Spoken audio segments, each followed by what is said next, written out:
Bonjour à toutes et à tous. Merci de vous être levés si tôt ce matin pour nous écouter. On va donc commencer cette petite table ronde par une vidéo. J'enchaînerai un peu sur le problème de la pollution plastique. Et ce qui est super aujourd'hui, c'est qu'on a un panel assez varié, à la fois d'ONG, d'institutionnels, avec Janaka, et aussi de l'industrie qui est bien représentée, avec Honnête et Veolia.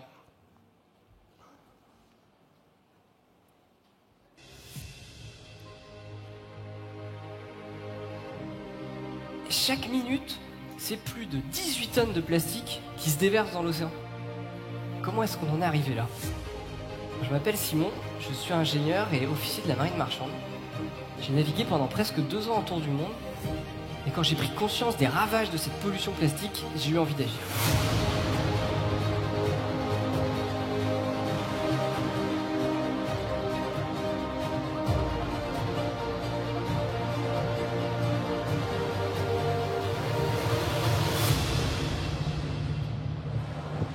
On vient de passer une semaine en mer, on est allé récupérer le bateau au Danemark. On a amené le bateau pour pouvoir le mettre en chantier, le modifier et l'acheter. On l'a acheté aujourd'hui là.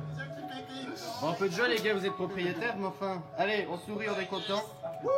J'ai un peu le sentiment de passer du statut d'élève officier avec très peu de responsabilités et assez peu de connaissances au statut d'armateur qui est responsable du bateau et qui assume financièrement les frais. L'objectif, c'est de faire de ce bateau un ambassadeur, un navire emblématique avec des solutions pour réduire le plastique. On a passé 3 jours à bord, ça bougeait, j'ai été malade, ça faisait quand même 3 ans que je n'avais pas navigué. Les premières 24 heures ont été dures, mais finalement j'étais super surpris parce que c'est un bateau qui tient bien la mer, on a confiance.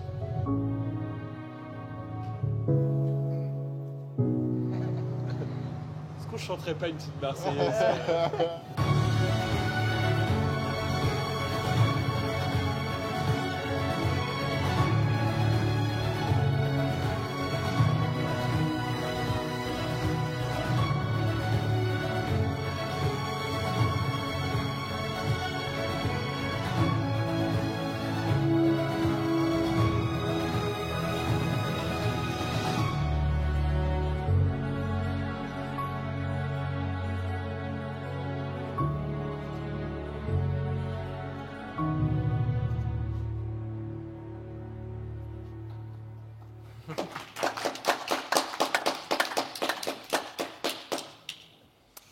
Merci. Alors, comme vous le voyez, on va surtout parler de solutions aujourd'hui.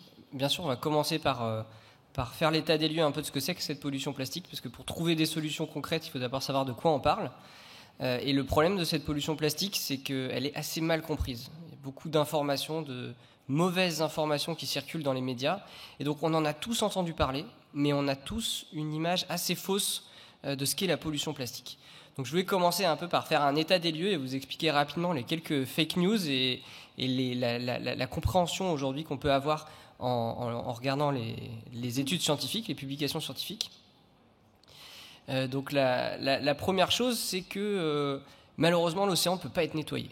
On pense souvent à ce 7e continent de plastique quand on pense pollution plastique. En réalité, le 7e continent, c'est juste une zone de forte concentration de microparticules. Donc c'est une zone qui se trouve dans le Pacifique, les vortex, qui fait effectivement la taille d'un continent, mais qui n'est pas dense, c'est pas du tout les photos qu'on peut voir dans les médias, qui sont en général prises le long des côtes et qui sont là pour sensibiliser. Le 7e continent, ça ressemble à ça. Ça, c'est Ben Lecomte, un nageur qui a passé 3 mois à traverser le Pacifique et qui a nagé pendant presque 1 mois dans le 7e continent, et voilà, quand on est au milieu du 7e continent, voilà ce qu'on voit. On voit des petites particules, donc effectivement, il y en a plus qu'ailleurs, mais on est loin de pouvoir ramasser avec des filets et nettoyer l'océan. Une autre chose, c'est qu'il y a très peu de plastique qui flotte à la surface, c'est moins d'1% de cette pollution. Et donc, même si on arrivait à ramasser tout ce qu'il y avait à la surface de ces gyres, on aurait la même quantité de déchets que ce qui se déverse tous les 3 jours dans l'océan. C'est pour vous expliquer que le problème est un petit peu plus complexe que ce qu'on a en tête. On ne va pas pouvoir aller nettoyer l'océan avec des bateaux. Ça, c'est la première chose. La deuxième chose, c'est que, pareil, une autre information que vous avez peut-être entendue, c'est que la majorité du plastique finalement vient de 10 rivières et qu'il suffirait de fermer des rivières pour résoudre le problème de la pollution plastique. Là encore, c'est une étude scientifique qui a été mal comprise, qui s'intéressait au plastique qui provenait des rivières. Et donc en réalité, les 10 plus grands fleuves du monde contribuent à la pollution plastique à hauteur de 1% seulement. Donc les rivières apportent du plastique, ça c'est un fait, mais assez faiblement finalement. Donc encore une fois pareil, il n'y a pas de solution miracle, on ne peut pas juste aller fermer quelques rivières et résoudre le problème de la pollution plastique. En réalité, elle vient majoritairement des côtes, de la terre, de tous les endroits qui n'ont pas de gestion de déchets, qui croulent sous les déchets et qui ont une interface avec la mer, qui se trouve proche des côtes. Une dernière information aussi qui a été assez mal comprise, c'est la responsabilité de la pêche. La pêche, bien sûr, la surpêche, la pêche industrielle entraîne beaucoup de dégâts sur la biodiversité, mais arrêter la pêche ne suffira pas à arrêter la pollution plastique. Vous avez peut-être vu le film Seaspiracy, qui laissait penser que finalement si on arrêtait de pêcher, on arrêterait la pollution plastique. Pareil, c'est encore pas si simple, puisque la pêche contribue à hauteur d'environ 7% de cette pollution plastique. Et encore, ces chiffres sont assez difficiles à estimer, puisqu'on ne peut pas compter le nombre de filets qui sont relâchés. Mais ce n'est pas la majorité. Encore une fois, cette pollution, elle vient majoritairement de toutes les zones de vie où on produit des déchets proches de la mer. Donc ça, c'est la carte de la gestion de déchets dans le monde. Vous voyez que toutes les zones en jaune, rouge sont des zones qui n'ont pas ou peu d'accès à la gestion des déchets, et donc où les déchets se retrouvent dans la nature et alimentent cette pollution océanique. C'est surtout en fait corrélé à la richesse du pays, donc les pays à bas et moyens revenus qui ont pas forcément d'accès, pas d'infrastructure à la gestion des déchets et qui se retrouvent envahis sous des montagnes de plastique comme ici au Liban, à Beyrouth. Ça, c'est une photo qui est assez marquante parce qu'on voit tout de suite que premier coup de vent, les déchets vont se retrouver directement dans l'océan. Et donc, nous, alors je vais vous présenter, après vous avoir fait un petit état des lieux de ce qu'est la pollution, des fake news et des fausses informations, de quelles sont concrètement les solutions, comment est-ce qu'on peut agir. Finalement, il y a 2 actions à mener en parallèle qui sont améliorer la gestion des déchets, en particulier dans les pays à bas et moyens revenus. Donc éviter ces montagnes de déchets-là, trouver des manières de collecter, de gérer, de recycler. Et ça, c'est urgent puisqu'aujourd'hui, il y a 5 milliards de tonnes de déchets qui ont été produites et qui se trouvent dans la nature. Donc c'est des déchets qui n'ont pas été ni incinérés, ni recyclés, ni enfouis. On en a produit 6 milliards et il en reste 5 milliards à traiter. Donc il y a une urgence actuelle à gérer les déchets. Et bien sûr, la deuxième action à mener en parallèle, qui est la réduction de la consommation de plastique, puisqu'aujourd'hui, la courbe est plutôt exponentielle. On continue à produire de plus en plus de plastique. Donc si on veut réussir à résoudre ce problème, et si on veut trouver des solutions concrètes, c'est de ça qu'on va parler aujourd'hui, il faut agir sur ces 2 axes. La gestion des déchets et la réduction. Et on va aborder ces 2 points ce matin. Moi, je vais vous parler un peu de l'approche de Plastic Odyssey, qui s'intéresse surtout à la gestion des déchets dans les pays les plus pauvres. Donc ce qu'on a constaté, c'est qu'il existe des tas de solutions pour transformer ces déchets, valoriser ces déchets et en faire une ressource. Mais aujourd'hui, ces solutions, elles sont réservées à des industriels dans les pays riches, des usines qui coûtent cher, qui sont difficiles d'accès, une connaissance qui n'est pas accessible partout. Alors que finalement, ce déchet, on pourrait en faire pas mal de choses. On pourrait en faire des matériaux de construction. Ça, c'est un projet qui s'appelle Conceptos Plasticos, qui fait des habitats en plastique recyclé. Donc on peut assez facilement faire des briques, faire des tuiles pour les toits des maisons. Et on peut aussi transformer ce plastique en énergie quand il n'est pas recyclable. Parce que malheureusement, on n'a pas vraiment pensé à la fin de vie des plastiques, des emballages quand on les a conçus. Donc on se retrouve avec une grande quantité de plastique qui est peu ou pas du tout recyclable. Donc, pour ça, on peut aussi, pour la majorité, transformer du plastique pour en refaire du carburant et alimenter en énergie des groupes électrogènes, par exemple, ou des bateaux de pêche. Avec 1 kilo de plastique, on arrive à refaire 1 litre de diesel et d'essence.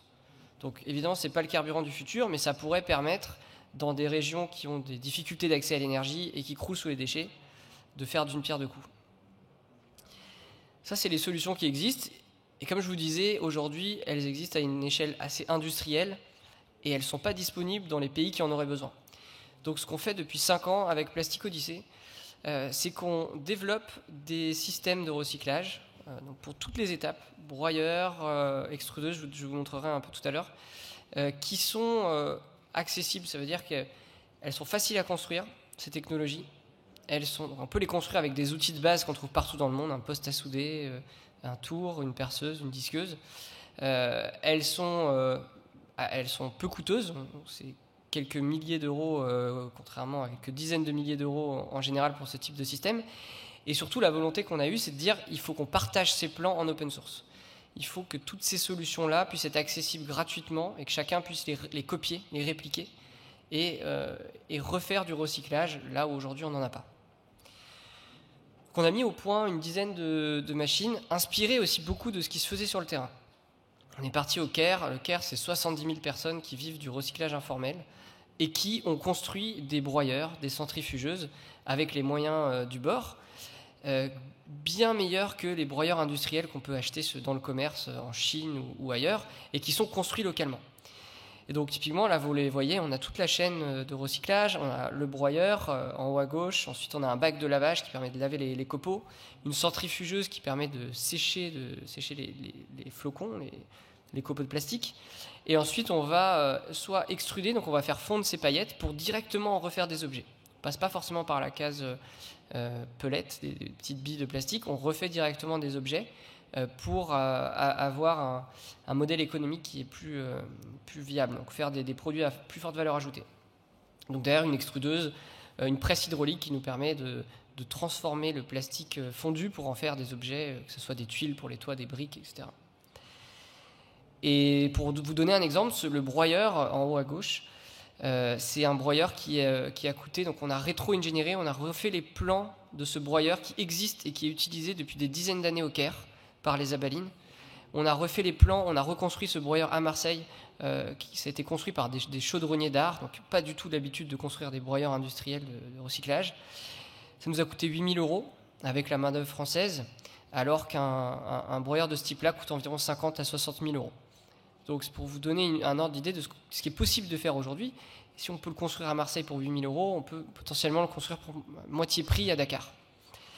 L'idée, c'est de permettre de diffuser ces solutions simples de recyclage et donc de créer derrière des modèles économiques, des entreprises sociales viables qui vont pouvoir traiter les déchets de manière décentralisée.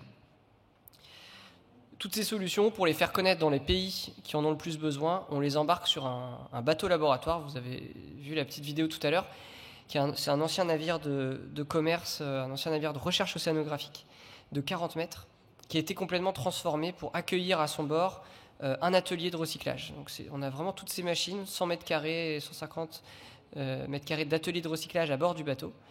Et ce bateau, on s'en sert de démonstrateur autour du monde, dans tous les pays qui ont ces problèmes d'accès à la gestion de déchets, et aussi comme laboratoire. On s'en sert comme un vrai Fab Lab, puisqu'il va accueillir à son bord à chaque fois, dans chaque pays, des entrepreneurs locaux, des ingénieurs, qui vont travailler avec nous pour réfléchir aux modèles économiques les plus pertinents sur place.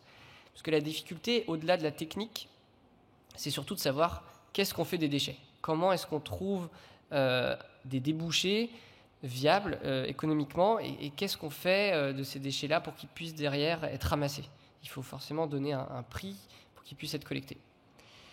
Donc ça, c'est tout le challenge. Je vais vous présenter, pour terminer, quelques exemples de ce qu'on a pu voir à travers le monde et ce qui existe, qui est déjà possible de faire. Donc tout d'abord, ça c'est au Burkina Faso. C'est un projet de pyrolyse, donc ça c'est assez basique. On fait du carburant avec le plastique. Le carburant, on sait comment l'utiliser. Tout le monde en utilise partout dans le monde. Ça, c'est très pratique puisqu'il y a beaucoup de plastique oxodégradable. Donc, c'est vraiment pas une super idée d'avoir fait ça, mais c'est des plastiques qui se fragmentent au contact de l'oxygène et donc qui mettent des paillettes partout. Ça, c'est impossible à recycler puisque si on refond ces plastiques-là, l'objet va aussi se dégrader à la fin. Donc, la seule chose qu'on puisse faire, c'est la pyrolyse. ça, c'est un bon exemple. Un autre exemple qu'on adore, c'est Ziad au Liban, qui lui transforme les déchets municipaux, les poubelles, pour en faire des potagers verticaux et donc de la nourriture. Ce qu'il fait, c'est que les biodéchets, il en fait du compost. Le plastique, il en fait des panneaux troués pour faire ses potagers. Il met le compost dans les bacs et il fait pousser des salades. Et il a une dizaine d'entreprises comme ça au Liban qui traitent des déchets de municipalités de 10 000 habitants à peu près. Donc c'est vraiment un exemple de réussite.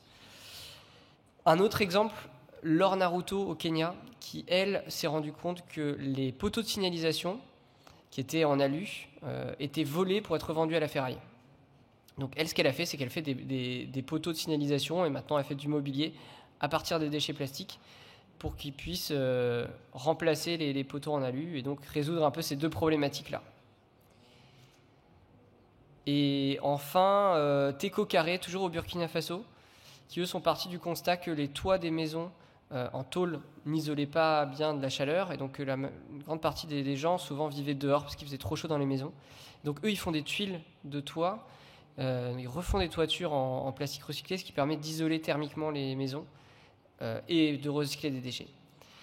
Donc on a comme ça beaucoup d'exemples de solutions, de business models concrets qui existent sur le terrain. Ils sont encore vraiment très rares, hein.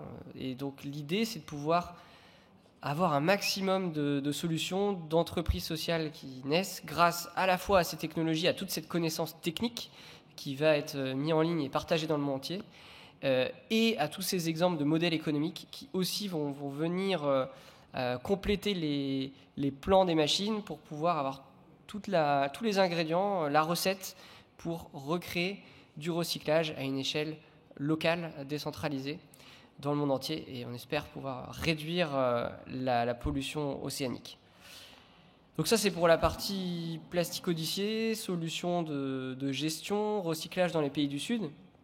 On va enchaîner sur l'autre volet, qui est la partie réduction à la source, puisque c'est, comme je vous disais, c'est ces deux actions qui sont à mener en parallèle.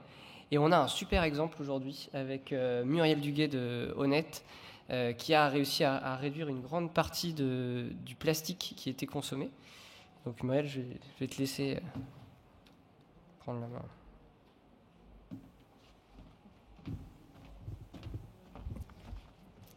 Donc bonjour à tous, Muriel Duguet, donc je suis responsable des projets RSE au sein du groupe Honnête. Honnête, nous sommes un groupe familial qui est présent en France et à l'international avec plus de 71 000 collaborateurs. Et notre secteur d'activité, c'est la propreté, le nettoyage. Pour ma part, il y a 9 ans, j'étais présente au Forum mondial de l'eau en tant que bénévole et j'y ai acquis la ferme conviction que si on voulait changer le système, il fallait que chacun se mette à agir là où il se trouve. Et donc, pour ma part, j'ai décidé de changer de métier et j'ai eu la chance de le faire au sein de mon entreprise pour me consacrer du coup à des projets plus respectueux de l'environnement et construire des solutions plus durables. Donc j'imagine que si vous êtes là aujourd'hui, c'est pour essayer de trouver des solutions à grande échelle aussi à la réduction des pollutions plastiques. Et donc je vais vous présenter un projet d'envergure que nous avons mis en place au niveau du groupe Honnête. C'est-à-dire c'est une solution que nous avons déployée à l'échelle nationale sur l'ensemble de nos 130 agences de propreté et qui nous a permis de faire de grosses économies de plastique en revoyant tout notre système, de l'achat des produits en amont jusqu'à l'utilisation et la réutilisation, on va le voir sur site. Donc en fait, en 2017, on était en train je vais vous présenter la solution. En 2017, on était en train de chercher une solution avec les équipes pour trouver une solution qui corresponde aux besoins de notre profession, c'est-à-dire la santé de nos collaborateurs, diminuer notre impact environnemental, tout en gardant bien sûr une solution efficace pour l'ensemble de nos clients. Et au niveau environnemental, une de nos problématiques majeures à résoudre, c'était quoi ? C'était la consommation de bouteilles plastiques, parce qu'on utilise beaucoup de bouteilles plastiques comme celle-ci. Donc en fait, voilà la problématique à résoudre, comment réduire nos consommations de bouteilles plastiques. Donc du coup, la solution que nous avons inventée, c'est que, donc je vais vous la présenter, Nous avons tout d'abord commencé à changer de produit. On est passé sur des produits qui sont écolabels et beaucoup plus respectueux de l'environnement pour nos collaborateurs. Ensuite, si on veut s'attaquer à la quantité de déchets plastiques, il faut travailler sur le contenu des bouteilles. Donc nous avons donc réfléchi, et vous le voyez sur la présentation, à mettre en place en entrée de notre système des produits qui sont ultra concentrés.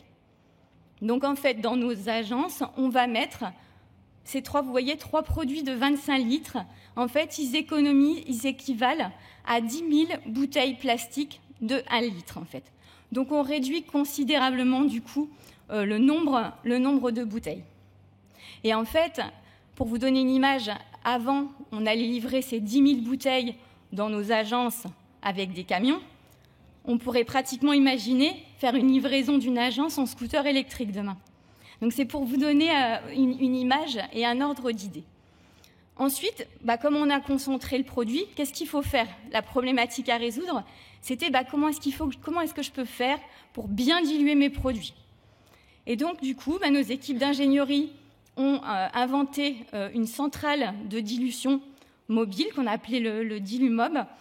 Cette centrale de dilution, elle est connectée à un réseau d'eau, donc ce qui permet de remplir, en fait, à partir des bidons de 25 litres, nos bouteilles de 1 litre.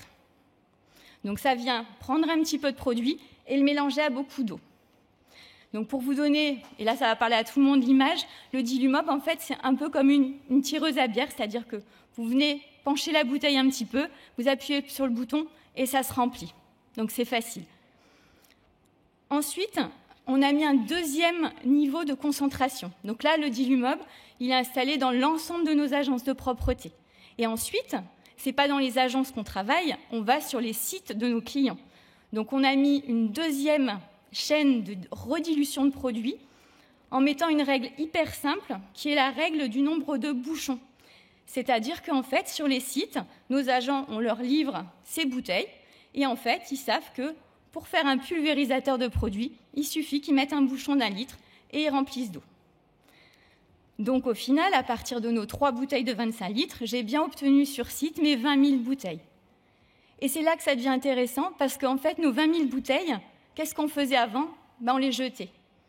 Maintenant, on a mis en place une solution. Alors, tout le monde la connaît, c'est simple comme principe, c'est la consigne en fait. C'est-à-dire que nos bouteilles, nos responsables d'exploitation vont les chercher sur site, ils les récupèrent et les bouteilles sont réutilisées, elles vont être remplies à nouveau. Et comment est-ce qu'on a fait du coup pour récupérer, être sûr de récupérer nos bouteilles? C'est assez facile, on a mis la règle du bidon plein contre le bidon vide. C'est-à-dire je donne à mon agent un bidon plein, si et seulement si, il rend le bidon vide. Et nos agents, ils ont besoin de produits pour travailler. Donc ça n'a pas été du 100% au début, il y a encore eu des bouteilles qui ont été jetées, mais petit à petit, à force d'explications, de formation, on y a réussi. Et en fait, le témoignage que je voulais faire, c'est que pourquoi cette solution elle a bien fonctionné, c'est parce que c'est une solution qu'on a mis en place avec les gens qui travaillent tous les jours sur le terrain. C'est eux qui nous ont donné les règles simples, en fait. Donc quand on travaille main dans la main avec les exploitants, on arrive à trouver des solutions qui fonctionnent. Alors, voilà. Et donc, on travaille pour résumer, on travaille dans une logique d'économie circulaire. Je réduis mes contenants à la source. Je réutilise autant que faire se peut mes bouteilles jusqu'à ce qu'elles soient complètement hors service, parce qu'elles vont vivre ces bouteilles, elles vont être cassées, elles vont vivre leur vie de bouteilles d'exploitation. Et seulement une fois qu'elles sont complètement usées, on les met au recyclage. Donc vous prolongez la durée de vie des bouteilles.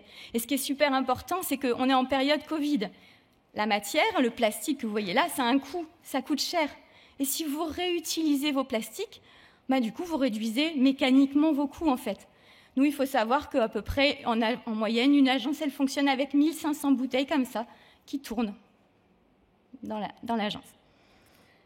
Voilà. Donc, du coup, comment est-ce qu'on a aussi déployé cette solution? Parce que c'est vrai qu'on parle, des fois, on présente des solutions, c'est à l'échelle pilote, mais ce qui est hyper important, c'est d'arriver à changer d'échelle, en fait. Et donc, comment est-ce qu'on a fait? Donc, on est parti d'une agence à la base, donc qui était convaincue par la solution. Donc on l'a testée sur nos 3 aspects, santé, environnement, efficacité. Et une fois que du coup elle a été prête, que les exploitants, c'est eux qui nous ont donné le feu vert pour y aller, du coup on l'a répartie dans les autres agences en fait. Et on a mis donc des agences pilotes dans chacune de nos régions, donc 2 agences pilotes dans chaque région, parce que ça nous faisait 16 agences au total. Et en fait, on a attendu que nos agences pilotes, elles s'approprient la solution et qu'elles soient à l'aise avec cette solution. Et ce qui fait qu'après, on a utilisé le système d'essaimage. Alors, je ne sais pas si vous connaissez le mouvement des AMAP, mais on s'est inspiré de ce système-là. C'est-à-dire, en fait, ce n'est pas la direction qui va imposer le changement, mais c'est l'exploitant qui va reformer l'autre exploitant. Et ça a beaucoup plus de crédibilité parce que vous avez un exploitant qui a testé la solution. On a également mis en place un système de déploiement collaboratif. C'est-à-dire, à chaque fois que l'on faisait des formations, on disait aux exploitants, la formation d'après, elle va être différente parce qu'on est conscient qu'en local, vous avez des contraintes spécifiques et donc on va donner nous-les et on va les intégrer. Et petit à petit, cette solution, c'est devenu un vrai projet d'entreprise. Après, il fallait quand même qu'on aille assez vite. Donc du coup, on a également piloté ce déploiement par la voie hiérarchique. Donc ça a été un projet qui a été complètement porté par notre direction. Et ça, c'est fondamental également pour que ça marche. Et donc ça nous a permis de porter la solution de la direction vers l'exploitation. Et on a déployé en 1 an, en fait, cette solution. Donc, si on résume, donc c'est un projet que nous avons démarré en 2017, qui est maintenant sur l'ensemble de nos 130 agences de propreté. Pour vous donner une ordre d'idée, nous sommes à 84% aujourd'hui d'utilisation des produits écolabels. Et au niveau plastique, on peut passer à la slide d'après. Donc au niveau plastique, on a réduit nos consommations plastiques de 30% à la source, ce qui nous permet d'économiser 20 tonnes de plastique par an. Si on imagine, en fait, sur 5 ans, ça va être 2 millions de bouteilles comme celle-ci que l'on va utiliser. Et on a fait un petit clin d'œil à la française en mettant la référence avec le nombre de tours Eiffel en hauteur. Mais c'est pour donner un ordre d'idée. Donc, quand on réanalyse un projet sous la dynamique d'économie circulaire, on arrive à faire qu'on économise du plastique qui ne finira pas dans les décharges et qui, a fortiori, ne finira pas dans nos océans. Voilà. Donc, du coup, on a également eu d'autres bénéfices par rapport à cette solution, puisque vous l'avez vu, on a optimisé toute notre chaîne logistique. Donc, on a réduit nos transports, on réutilise nos bouteilles. Et du coup, ça nous a permis quoi ? Ça nous a permis de proposer à nos clients une solution écologique au même prix qu'avant. Donc voilà, c'est important de souligner ce point-ci. Ça nous a permis aussi d'avoir de nouveaux clients, parce qu'on a des clients qui étaient très intéressés par cette solution. Ça nous a permis de fidéliser les clients existants. Ça nous a permis aussi de fidéliser les collaborateurs parce qu'ils ont des produits qui sont bons, non allergènes et bons pour la santé. En fait, ça a permis de créer un véritable projet d'entreprise et surtout de donner du sens en interne autour de valeurs communes. Et en fait, un des témoignages aussi, c'est que quand on travaille tous ensemble, main dans la main, autour de valeurs communes, on arrive à lever tous les freins et à soulever les montagnes, en fait. On peut passer à la diapositive suivante. Voilà, donc nous, à notre niveau, nous sommes convaincus que cette solution que nous avons mise en place à l'échelle d'une grande entreprise comme Honnête, elle peut être réplicable et reproductible. Vous avez vu les règles que j'ai expliquées, ce sont des règles qui sont simples. Et donc, imaginez si une, puis 2, puis 10, puis 100, puis 1000 entreprises se mettent à revoir leur process de production en ce sens, ce n'est pas quelques tonnes de plastique qu'on pourra économiser, mais c'est demain des milliards et des milliards de tonnes. Et c'est vraiment voilà, ce message qu'on voulait vous faire passer aujourd'hui. Donc, on peut passer à la dernière diapo, du coup. Donc voilà, aujourd'hui, je suis heureuse d'avoir pu vous présenter cette démarche qu'on a vraiment construite avec conviction et avec cœur. Et si on a pu vous convaincre, alors écoutez, faites comme nous, réunissez-vous, imaginez votre entreprise, votre organisation dans un monde sans plastique, autour d'un projet qui a du sens pour vous. Et on est là pour le témoigner, c'est possible. Et on est à votre disposition si vous voulez d'autres informations. Merci.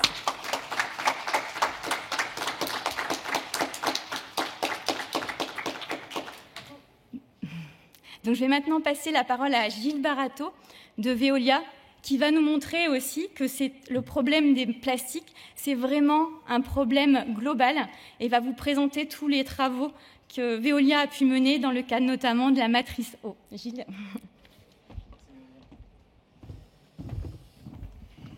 Bonjour à tous. Donc, je suis Gilles Barato. Je m'occupe de l'ingénierie.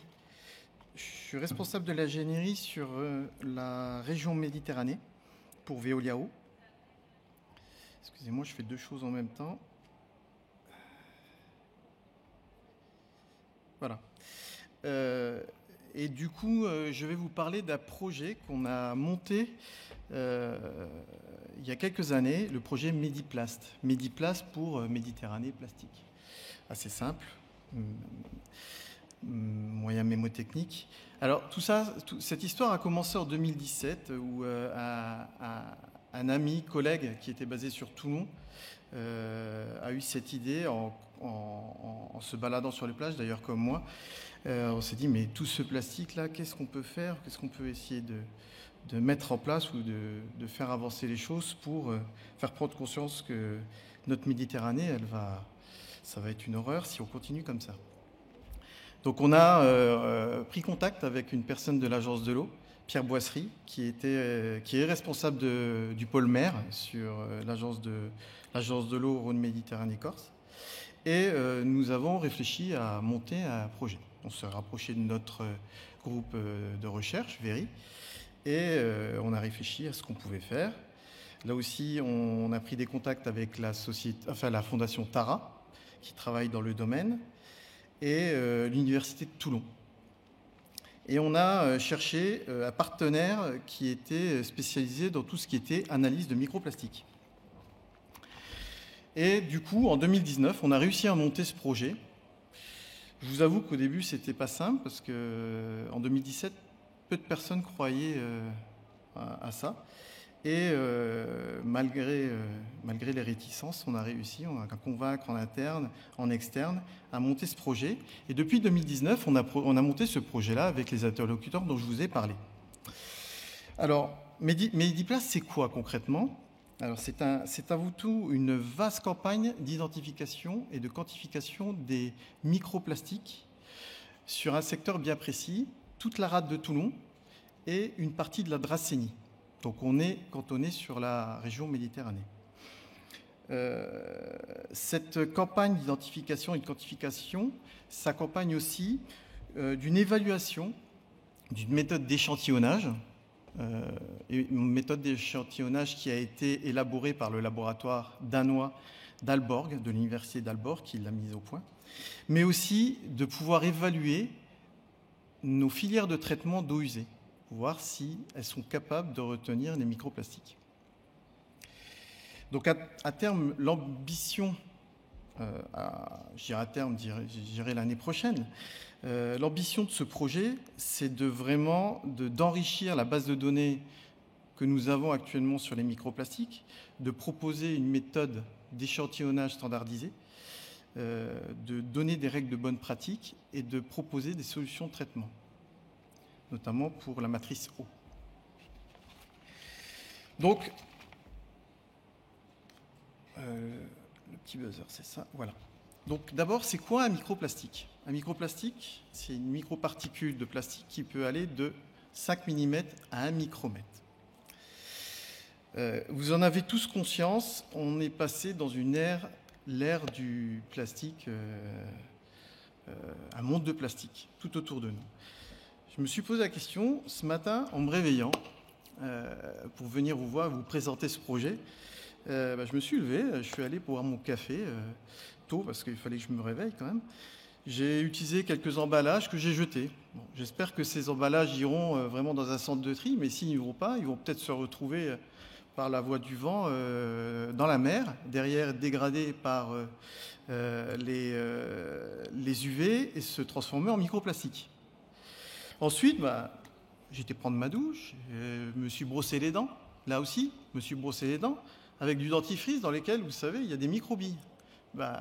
En rejetant dans le lavabo, on va rejeter des microplastiques.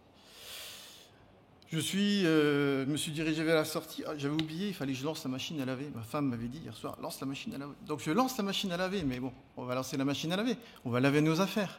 Qu'est-ce qu'on va produire? Des polyesters. Les polyesters vont se trouver dans les eaux usées et vont se retrouver dans les stations d'épuration et probablement dans la mer. Donc j'ai pris ma voiture pour me diriger vers cette conférence. Et je me suis retrouvé dans les bouchons de Marseille. Là, freinage, j'ai usé mes pneus. J'ai laissé de la gomme sur le sol de Marseille. Bon, pour l'instant, pas d'incidence. Mais au prochain orage, il y a de fortes chances que cette gomme va se retrouver dans les eaux usées, c'est-à-dire via le réseau d'eau usée. S'il y a une forte pluie, on aura peut-être la chance que ça aille vers les stations d'épuration. Mais si c'est un gros orage, on ira directement à la mer, via le réseau d'eau pluviale.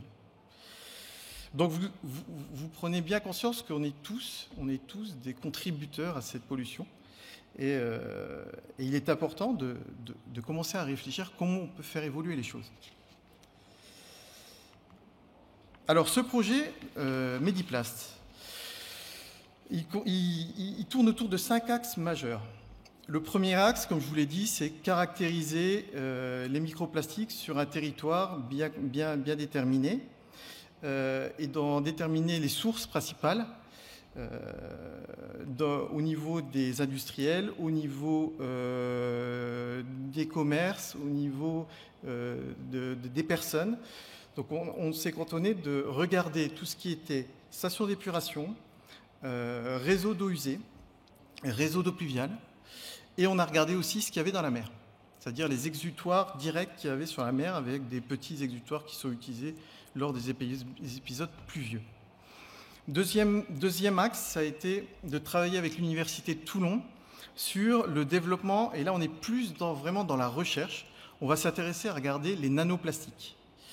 Donc l'Université de Toulon est en train de travailler sur une technique d'analyse qui permet d'identifier les nanoplastiques avec un outil qui s'appelle le NTA, le Nano Tracking Analysis, qui est un système par fluorescence, et aussi de regarder la toxicité de ces billes de nanoplastiques sur le phyto et le zooplancton.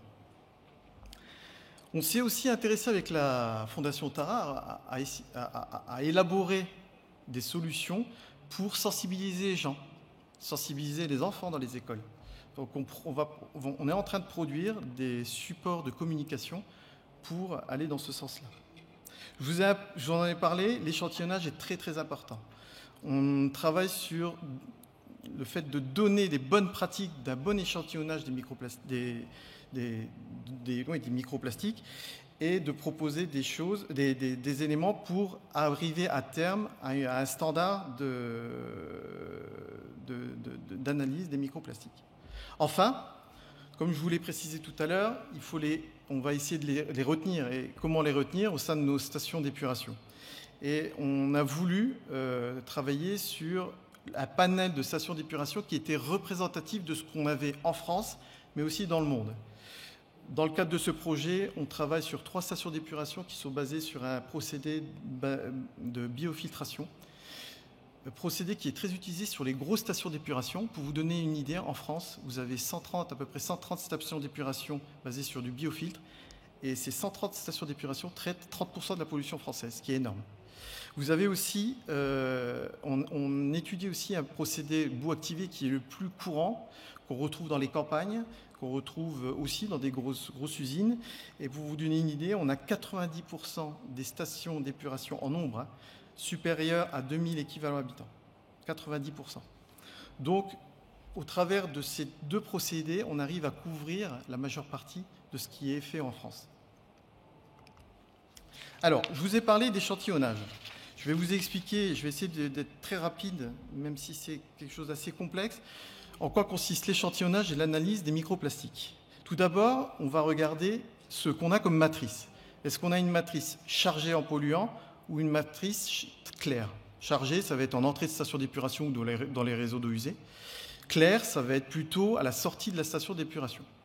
Donc si on est en milieu chargé, on va prendre un échantillonneur 24 heures classique, mais qu'on va équiper, on va retirer tous les éléments plastiques pour éviter les pollutions externes et les remplacer par du téflon.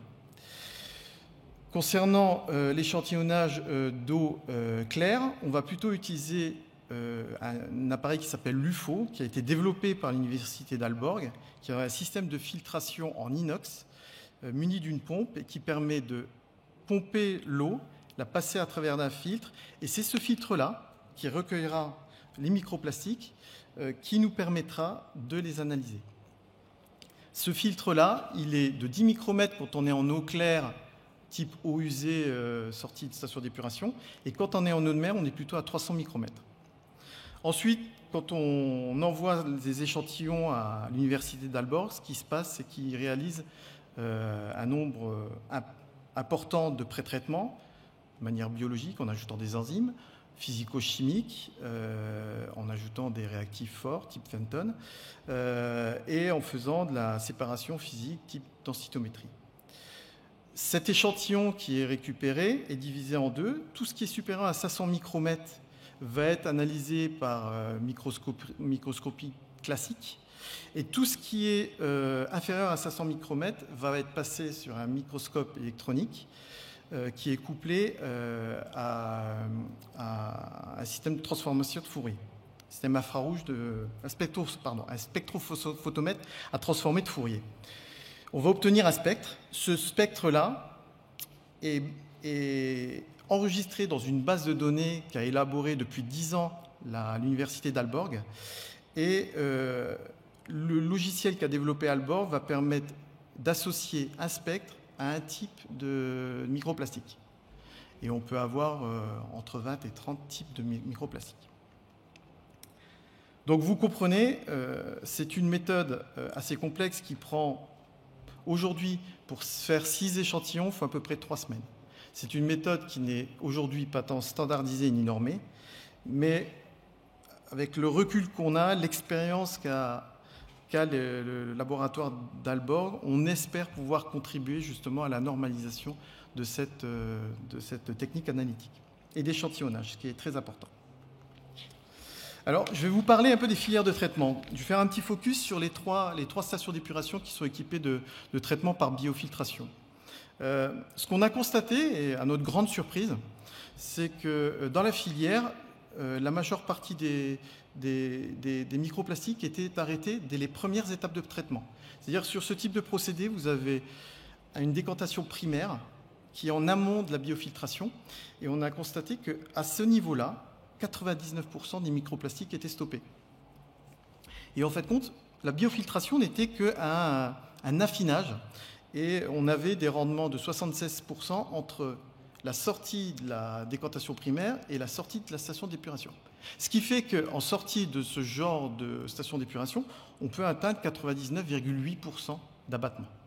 Ce qui fait qu'à l'entrée, vous avez des concentrations qui sont de l'ordre de 1500, 2000, 2500 microparticules par litre.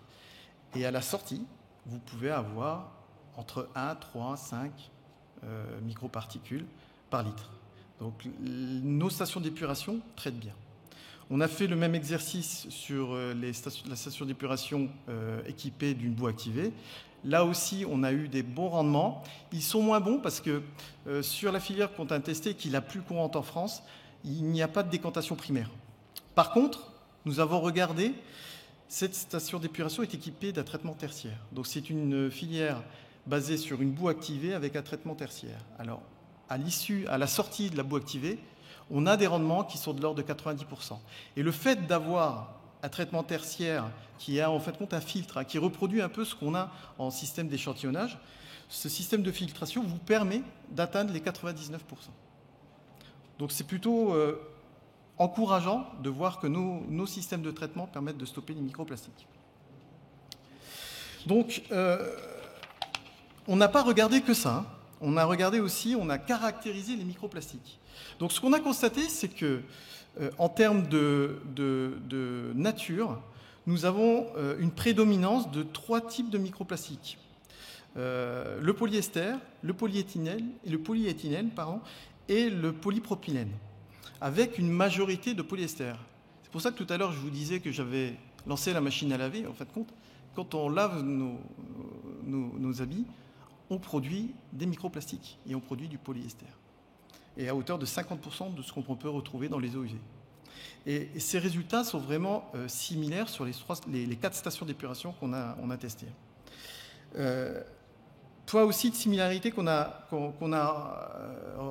retrouvé, c'est au niveau de la forme. On a constaté que les microplastiques étaient à 75% composés de fragments et pas de fibres. Bizarrement, polyester, on pensait que c'était des fibres, mais non. On a 75% de fragments. Concernant la taille des microplastiques, là aussi une prédominance des microplastiques, c'est-à-dire que inférieur entre 10, je dirais entre 1 micron, parce que le filtre a une seuil de coupure à 10, mais au final, avec le fait de colmatage, on retient des microparticules qui sont inférieures à 10 micromètres. Entre 1 micromètre et 125 micromètres, on a plus des 2 tiers des microplastiques. Donc c'est vraiment sur cet aspect-là qu'il faut regarder.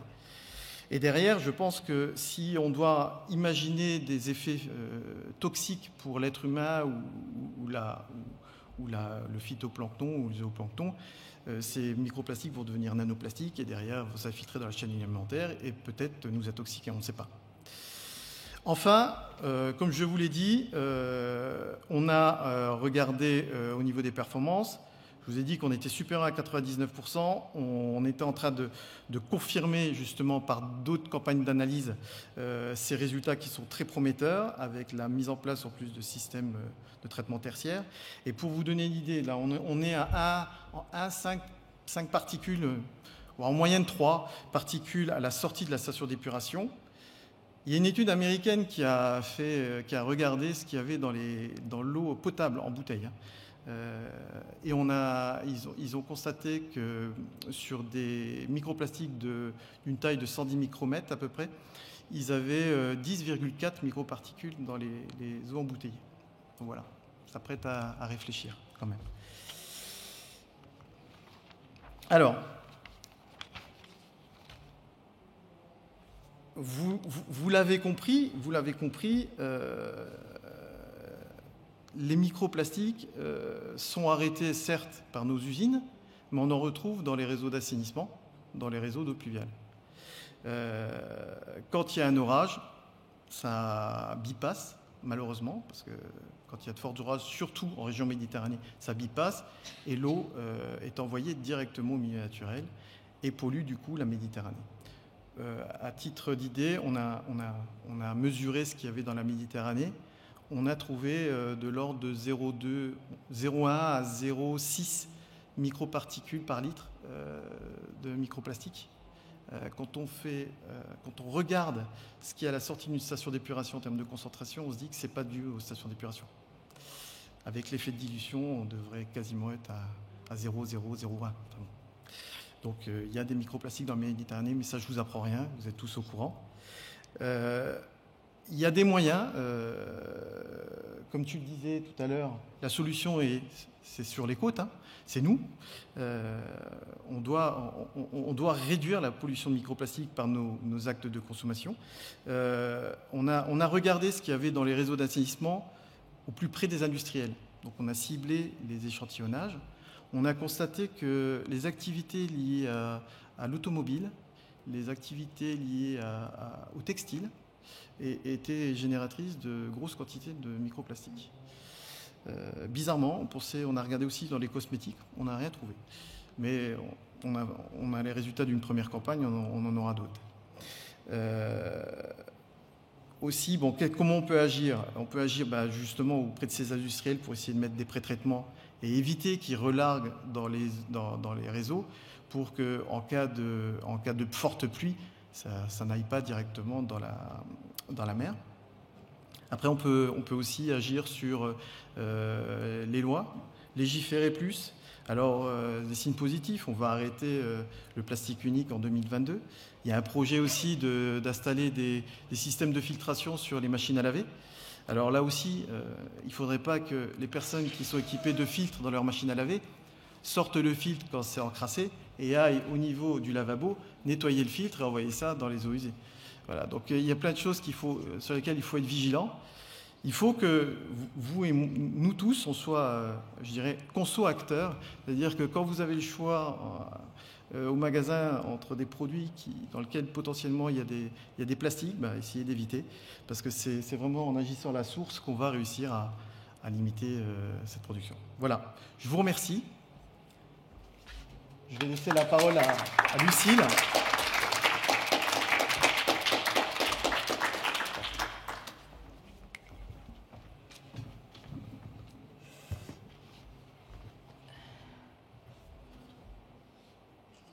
Pardon, excusez-moi.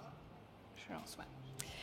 Bonjour à tous. Merci d'être là ce matin. Merci Gilles pour cette super présentation. Maintenant qu'on a vu quelques exemples de solutions mises en place par différentes entreprises ou par différentes ONG, moi je vais vous parler d'une solution collective, donc un collège d'entreprises, comment engager le secteur privé à travailler collectivement pour réduire leur empreinte plastique. Avant de commencer à rentrer dans le vif du sujet, je voulais faire quelques rappels de contexte, puisqu'on a parlé de la pollution plastique de manière générale. Gilles a commencé à mentionner les problèmes en mer Méditerranée. Et donc, du coup, là, vous avez quelques chiffres qui témoignent bien de l'ampleur du problème qu'il peut y avoir en Méditerranée. Donc, plus d'1 million de particules de microplastiques par kilomètre carré. Merci, pardon.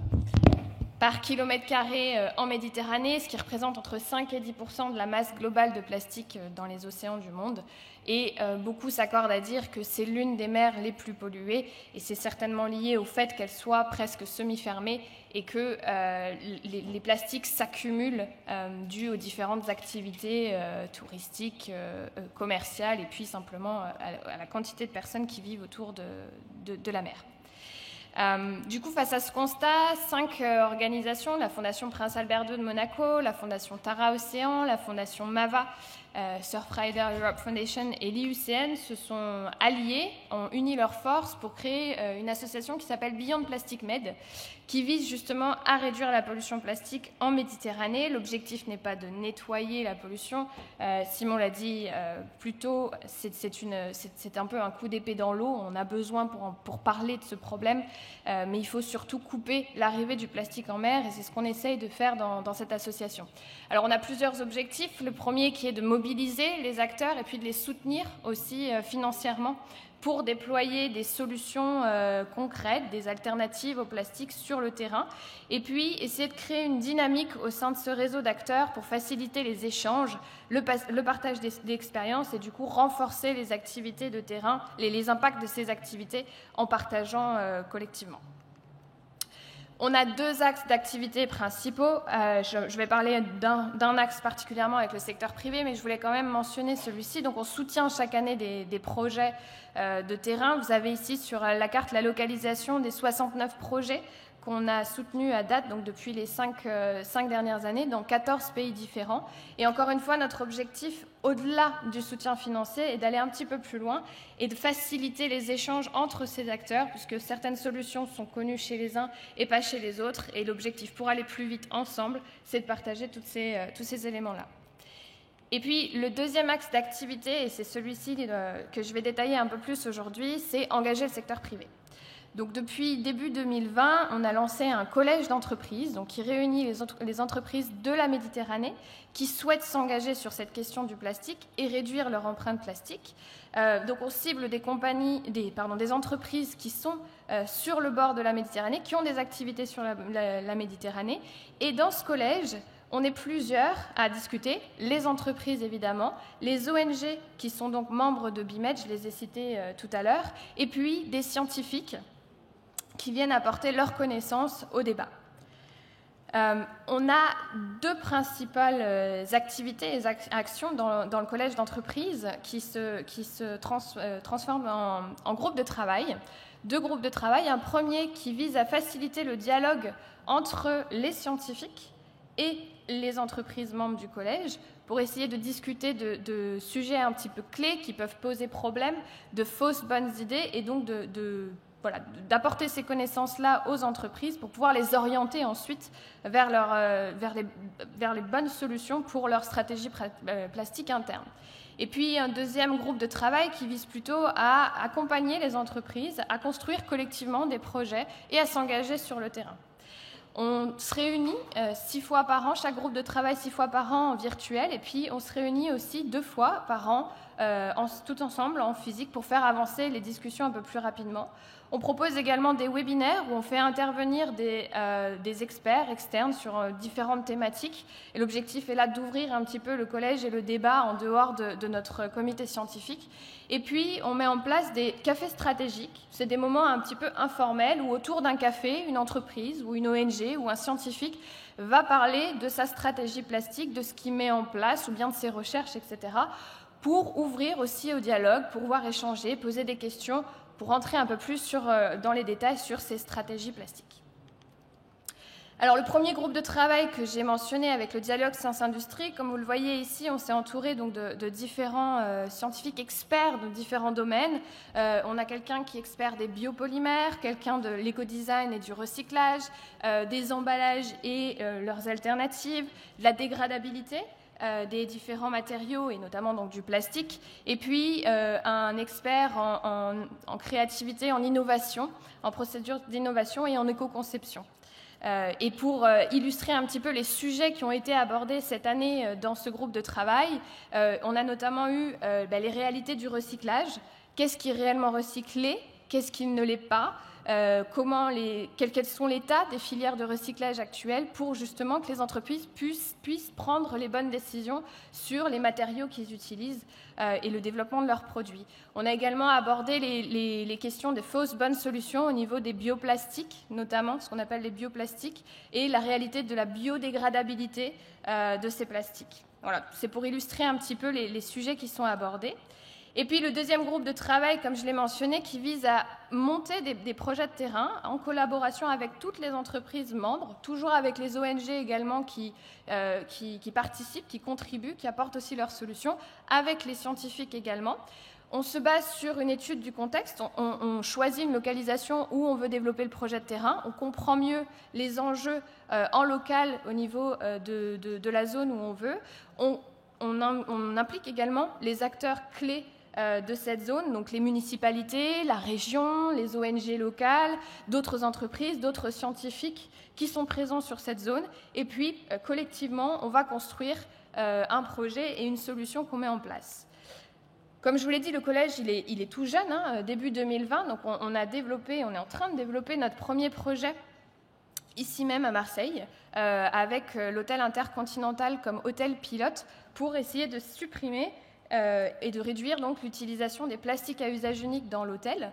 Et puis pour les plastiques qu'on ne peut pas supprimer, essayer de trouver une solution qui soit durable en termes de fin de vie de ces plastiques résiduels.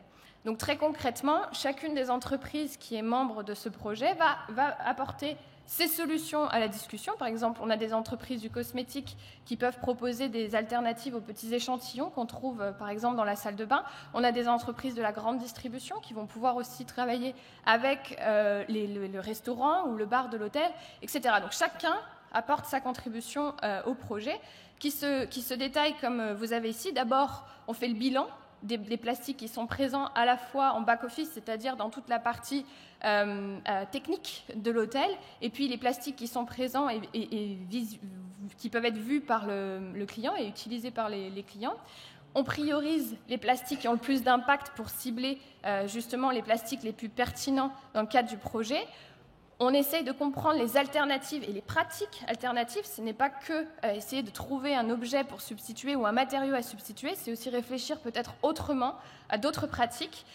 On évalue l'impact environnemental de ces alternatives pour s'assurer qu'il n'y a pas de transfert d'impact environnemental entre le produit qu'on veut supprimer ou remplacer et l'alternative qu'on propose. Et puis on teste. On teste sur le terrain, on voit si ça fonctionne avec donc, les employés de l'hôtel, on voit si ça fonctionne auprès des clients, et puis on tire des conclusions, on mesure l'impact que ça peut avoir, est-ce que ça fonctionne bien, est-ce que l'alternative est pertinente, est-ce que c'est viable sur le long terme, on en tire des conclusions, et puis on communique à l'extérieur pour essayer de permettre de répliquer ce projet. Tous les outils qui seront développés, tous les protocoles qui sont utilisés seront ensuite disponibles pour d'autres hôtels pour l'utiliser. Et on communique un maximum également auprès des clients pour les accompagner, pour faciliter l'acceptation de ces alternatives auprès de la clientèle.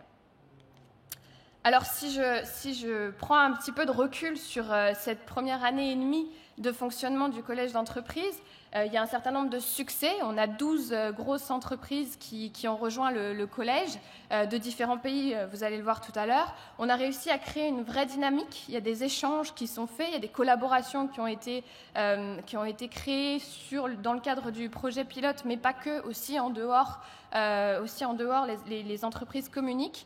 On a vu des exemples concrets d'utilisation des informations des connaissances qui ont été partagées dans les différents groupes de travail pour améliorer les stratégies internes des entreprises. Mais on s'est heurté et on se confronte toujours à un certain nombre de challenges également. La difficulté de prendre en compte les coûts des alternatives, s'assurer que c'est bien viable économiquement, puisqu'il y a besoin forcément, pour que ça fonctionne, de prendre en compte cette question. On travaille avec différents secteurs qui ont une approche complémentaire, qui ont besoin de travailler ensemble, mais qui n'ont pas forcément les mêmes problématiques. Donc comment on concilie les différentes approches. On est en Méditerranée également, on essaye d'avoir cette approche méditerranéenne, différents langages, comment on communique. Donc pour l'instant, on était principalement en français, mais on essaye d'ouvrir et d'agrandir le collège aux autres pays. Donc comment on gère ces problèmes-là. On a aussi différents niveaux de connaissances au sein des entreprises, de connaissances et puis d'ambition au niveau environnemental. Donc ça a des aspects très positifs puisque les entreprises qui sont les plus avancées peuvent pousser et tirer vers le haut les entreprises qui le sont un peu moins. Mais ça demande aussi de s'adapter au niveau des discussions et des discours pour les entreprises qui sont un peu moins avancées sur ces questions-là.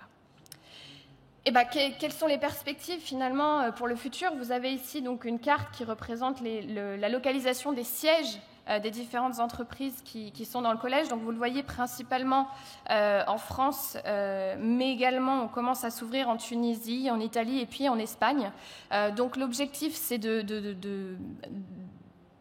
d'augmenter le nombre de pays qui sont représentés dans ce collège, le nombre de secteurs également, de répliquer les projets pilotes. On a l'intention en 2022 de répliquer le projet qu'on fait à l'hôtel Intercontinental à Marseille en Tunisie, donc travailler avec des hôtels tunisiens pour les accompagner et adapter le projet qui a été fait à Marseille dans un pays de la rive sud de la Méditerranée.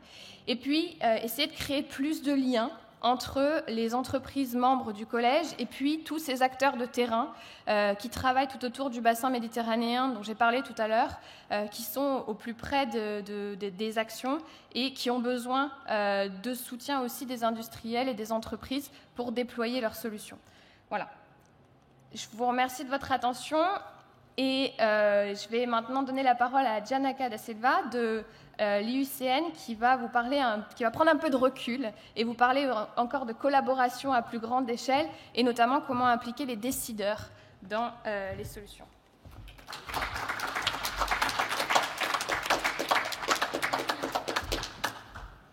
Thank you, Lucille. Could I have the slides up, please? I think, first of all, I'm going to be speaking in English rather than French, so please accept my apologies for that.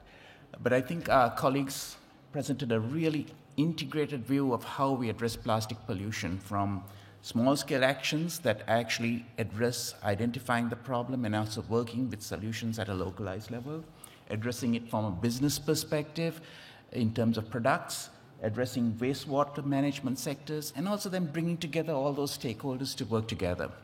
So what does IUCN bring to this table today? And what I want to focus on is how do we actually address solutions? And really the baseline for that is understanding the nature of the problem. And there are we recognize a number of different solutions, but one I want to highlight today, next slide please, is what we have worked with the United Nations Environmental Program, which we call the National Guidance for Hotspot Plastic Pollution. This work, which was just completed earlier this year, stems from a series of work that started in 2014, when IUCN really began to recognize that the importance of addressing plastic pollution in marine environments really need to be addressed from first understanding the nature of the issue and the magnitude of that problem. And this spurred a whole series of reports and assessments that were done at different levels. And it has culminated in what we have today, which is combining not just the assessment of what the situation is, but what can you do about it. So my presentation today is somewhat different because I'm going to present to you what needs to be done more from a national perspective. Next slide, please. So the work we've done in collaboration with UNEP's Life Cycle Initiative centers around the whole concept of circular economy. And what we did as part of this joint process is while the methodology was being developed, we actually physically tested it in a number of different locations. So to date, it has actually been applied in a number of different countries, from Asia, in Thailand and Vietnam, across the eastern coast of and southern coast of Africa, ranging from Kenya, Mozambique, Tanzania, and South Africa, and in Europe, in Cyprus, and more recently also in Menorca, which is not exactly a country, which also raises some very unique situations on how one can apply such tools and methods to identify the types of issues one needs to address. Next slide, please. So, what is the guidance? Well, very simply, it does or tries to collate the information we currently have to answer three basic questions. Where do we act? What do we do? And how do we do it? So this is really not designed, I would say, for addressing a specific issue, but really looking at it in the context of the national situation. Because ultimately, it is really important for all of us to be working together, because without that, you cannot really address this problem. So the guidance really does to try to use what we know about plastic pollution and the sources of it to date to do two things. First, identify what we call key hotspots. And a hotspot really, as I will describe a few minutes later, really is to represent where do you need to focus your action, whether it's on a product, a geography, a location, or some other sector. So it can vary quite substantially depending on what it is. And then not just stop there, but try and use that to say, at least to give guidance on what kinds of actions need to be taken. And one of the things we've learned from our pilot studies is that quite often, particularly governments in other parts of the world, in Asia and Africa, really don't have the information to make proper decisions. And so you go by what you know about. And so this is essentially a method to sort of improve that process. Next slide, please. So the guidance, and I'm not going to go into the technical details, you can find that on the UNEP Life Cycle Initiatives hotspot, where you can find all of the materials, really has three parts to it. The first is really what we call the guidance. It's a document that provides essentially an overview of the methodology. And I should point out, currently we have these in English. I believe we got it in French now, Portuguese, and Spanish. So it is available in multiple languages, and our goal is actually to have it in more of the global languages so it can be utilized and used more effectively. The second part is what we call the modules, because really what basically this is you're collecting disparate pieces of information that are already available and putting it together to make more broader picture of what that situation is. And that obviously is easier said than done. So one of the actions we've also created with this is a set of what we think are simple Excel tools that any user can use to try and collate and capture that information. And finally, what will be released very shortly is a series of training modules, because as we have rolled this out, and as you've understood maybe when we were talking about microplastics that you highlighted very eloquently, it's very complicated. And unfortunately, we have to make decisions on very complex matters and bring that down to the level of individual actors who can rely on that information. So actually having it simplified is extremely important. Next slide, please. So overall, the guidance, as I said, you can download it earlier, has two main parts. The first part, which we call the technical stream, and that's highlighted by the blue part, is really where we take users through the data collection process. And some of this information is already available. And one example of that is the World Bank has what we call the water waste reports, that many of you may be aware. And that gives you basically an overview of the waste streams across the globe. And in many parts of Europe, we are blessed with good information. But in many other parts of the world, and I will just use one example, Tanzania, the amount of data and information is much more limited. So how do we actually reconcile the fact that some places we have really good quality information and other places we have less information? But the lack of information shouldn't necessarily mean that we take no action. We definitely need to work towards improving that, but we also need to be able to take steps forward. So the technical modules really is the practical side of getting that information into the system and giving you some kind of understanding of how that all relates into one pack. The second part of the session is what we see in green, is what we call the stakeholder engagement plans, and also identifying what are those hotspots. Where can we take action in terms of the kinds of interventions we can take? And finally, also suggesting, because from a government point of view, you need policies and actions. For example, as was mentioned, I believe earlier, if you want to actually reduce microplastics, you need to have regulations. And I understood that there's one that's coming up with regards to washing machines. That is a first step. So similarly, there are other examples of different kinds of policies and regulations that also need to be put into place to encourage that change. So what the guidance tries to, as I mentioned, do is put it all together. Next slide, please.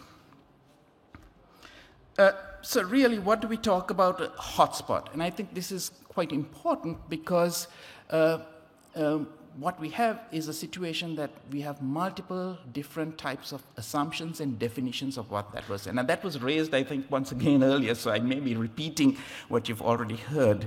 But we consider a hotspot as a component of a system that directly or indirectly contributes to what we call plastic leakage. And its associated impacts can be acted upon. So you can take action to either reduce it or mitigate it. And this is quite a broad definition, but I think is extremely important. Next slide, please. So what does the process of the guidance do? Really, it is designed at this time to work at a national level. It is really designed at a country level to identify a country's priorities of what should be acted upon. Because quite often, particularly in middle-income countries or low-income countries, financing is a huge and major issue to addressing this problem. So you can't put your eggs into one basket. So really targeting that is important. So the model basically uses what we call an input-output analysis or a material flow analysis. And it starts by looking at what is coming into a country. And if you actually look at that, plastic in general comes in from three main sources. A, it's imported as waste already from a third country. It comes in as a product, or it comes as a raw material that is converted into a product. And basically, it leaves the system either through being exported out as a product to some other part of the world, it can be exported out as waste, or it can, if used, properly be disposed, or alternately, improperly disposed. And what we obviously are interested in is that part of the proportion of the products that are actually improperly disposed or leaking into the environment. And if you look at this graph, they're essentially identified in this hypothetical example here in the orange and red colors. Next slide, please. So using that baseline information, through a series of assessments and analyses that were developed in collaboration with QuantiCA, we've actually broken it down into 3 parts. Identifying that waste component and where it's happening in terms of polymers, in terms of sectors, and in terms of applications. And using that information, one can then sort of get a sense of where one needs to act. Next slide, please. So I apologize for a somewhat busy slide, but given the time, I didn't want to spend too much time going through the details of each and every session. So I wanted to give you a flavor of this. And I would suggest, if you're interested in more information, please visit one of our websites and where you can download the detailed reports. But the first step of it is really to give the users an overview of the situation. And in this case, for example, from our work in Thailand, what you can see is essentially 92% of the plastic there is mismanaged. And if you actually look at it, the actual amount of collection of waste is really relatively low, around 27%. So that automatically identifies really some of the core issues are really to deal with processing and capturing waste. In many parts of the world, unfortunately, those systems are poorly developed, poorly funded, or poorly managed. So addressing that can be quite important. If you look to the left of your graph, what you see is really what we call the mass balance estimates of our polymer assessments. So this really looks at each of those polymers and identifies it in terms of where that leakage is occurring. And in particular, what you can see here is that the red marks are really the elements of what we call the improperly managed or mismanaged waste of that particular component. So for example, if you take the first one, which is polypropylene, what you can see in this particular case, that it is relatively high in terms of where its leakage is. But that is not just that's only part of the question. The other part of it is that this is all well and good, but how confident are we in this information? And what we've tried to do, as best as we can, is give you an estimate, as you can see in the top right corner, is based on the data that we have, how confident are we in this kind of information? And that is extremely important because if one wants to take action, particularly if you're designing a product or you're building a business case, poor information can result in some dire consequences to one's actions. So having some confidence in this information is extremely important. The other examples, and as I said, I'm not going to go through all of these, but I will refer you to our papers, is that we also try and break this down by geography. And particularly in many parts of the world, where this leakage occurred is extremely important. And once again, just using a case of Tanzania, predominantly it's around the major urban centers. But interestingly, as you go out, the amount of leakage is less, but because of poor waste management systems in rural areas, that actually the cumulative effect of that can be quite substantial. So in terms of a hotspot, identifying where to act can give you guidance on what you might want to target in terms of regions, locations, based on some of this information. And then finally, the graphic on the right-hand side really looks at it from a point of the waste management cycle. Where do we see pros and cons? And basically, those colors indicate where things are working, that you have sufficient information, that it's actually contributing positively, and where in some places you might need to address it in terms of negative issues. But as I said, this is all quite important, but then what do you do with it? This is still good information, but it doesn't enable one to take action. But finally, just one quick point through the graphic on the right-hand side. What this model or this assessment doesn't do well is an assessment of microplastics. It was not designed for it. It does not capture it. We do make some estimates based on modeling approaches, but by far they're not robust enough to take action. They just give you a generic sense of what that issue is in the context of those countries. So this is predominantly a guidance and an approach to address macroplastics. Next slide, please. So part of the story is, yes, this information is quite important, but there's another part to it, and I think that was also a point that was referred to earlier, which is benchmarking. Because this process actually enables one to understand where you are, and if you've taken action, to see the kind of progress that one might want to take. And this is just a very quick example of some of the benchmarking assessments we've used to compare our information to what's out there.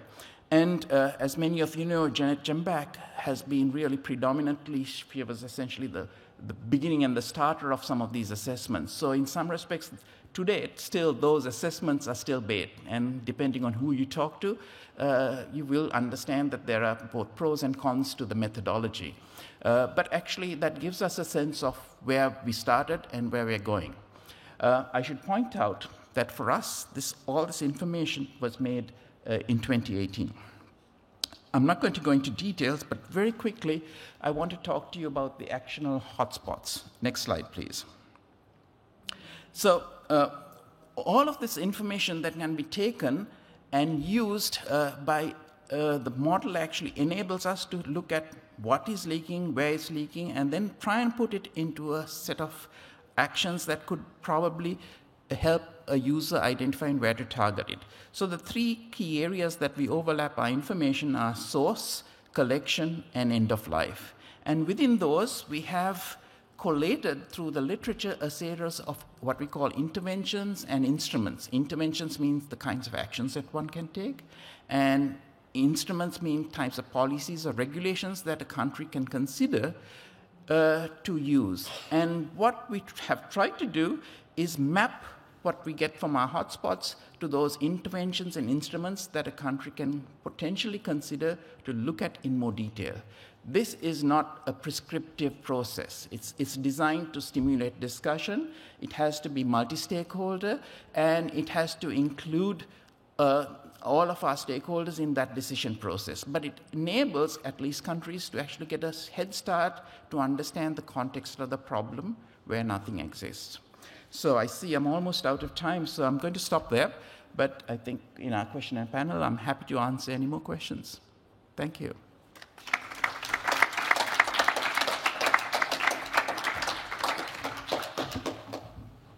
Il ne nous reste pas beaucoup de temps pour les questions, mais si on en a une ou deux, on peut les prendre en anglais ou en français. On se chargera de faire la traduction si vous avez des questions pour Janaka.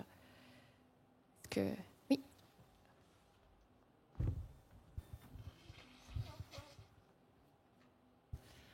Bonjour, Muriel Chagnot de Veolia. Une question qui fait le lien entre ce que nous avons vu. Finalement, est-ce que dans le guide aussi, il y a l'aspect les déchets dans certains pays sont entraînés par les eaux pluviales, par les eaux. Donc, est-ce qu'il y a l'aspect eaux usées qui est bien mis en avant, collecte des eaux usées? Et aussi, il y a une très grande fresque sur le biomimétisme à l'extérieur qui fait 51 mètres. Je ne sais pas si vous l'avez vu. Est-ce que le biomimétisme pourrait nous donner aussi des solutions? So, Janaka, the question was, in the report, in the guidance, is there any information about the water wastes and the plastic that can come from the waste management of the management of the water? And the second question is about biomimetism. Sorry. The idea, there is a nice, if I understood correctly, picture about different aspects of the biomimetism. And so the question was, some of the solution, can they come from biomimetism or not? Oh, definitely. thank you for the question. So to answer the first question, yes. The solutions that we've identified in terms of instruments, which we call solutions essentially, technically, is not to be, they are not defined in perpetuity. Those are what we have identified to date. What we see this as an applicable user product that actually you can add more interventions, and it's designed for that. So bioremediation is definitely one of those actions that we can take. Now, if the question was, if I understood it correctly, does the assessment look at specifically input from wastewater treatment plants? The answer is no. Water collection, that was a question. The information about the plastic that enters the ocean. So what the model does is actually what we've done is we've broken it down to spatial regions, and then we look at leakage in terms of into riverine systems. So we look at it. The leakage estimates are for leakage into either marine or freshwater systems totally, if I'm understanding you correctly. But are we looking at leakage into, are you talking about plastic leakage or waste in freshwater ecosystems? No. I'm still not. In many countries, waste and wastewater collection are linked together, and you have to think very globally. The waste, because you put waste collection could be by the water when you have some storms and so on, or how is it collected? Yeah, so our models actually look at an input-output model at a macro level. So it looks at the total plastic inputs into a country, whether it's imported as waste, whether it's imported as a product, or whether it's imported as a raw material. And then we map it to what happens to that total input to what happens to it going out. So in the output categories, it can go out as a product, so it's being processed and it's exported out somewhere. But then it can also go into the waste management system.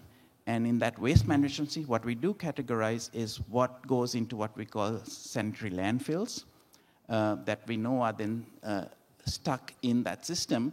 And then the balance of it is what we call mismanaged waste. So we do get that overall estimate.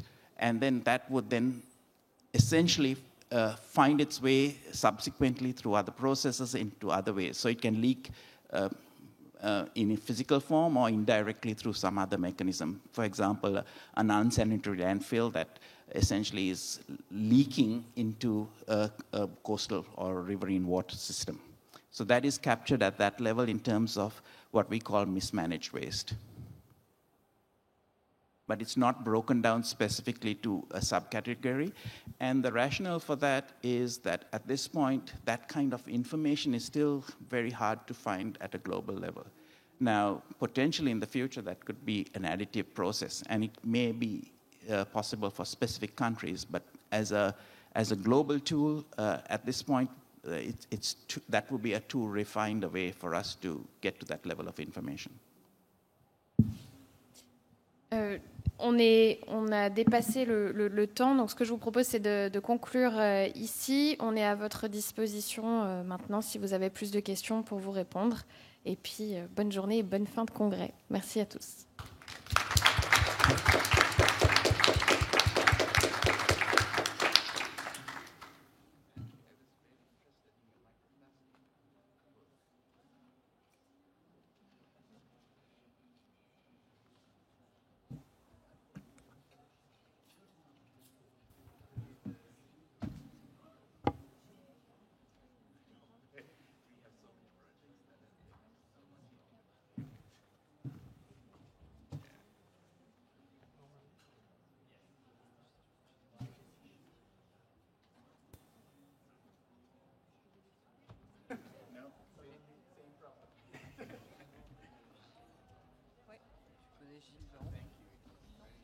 Even though I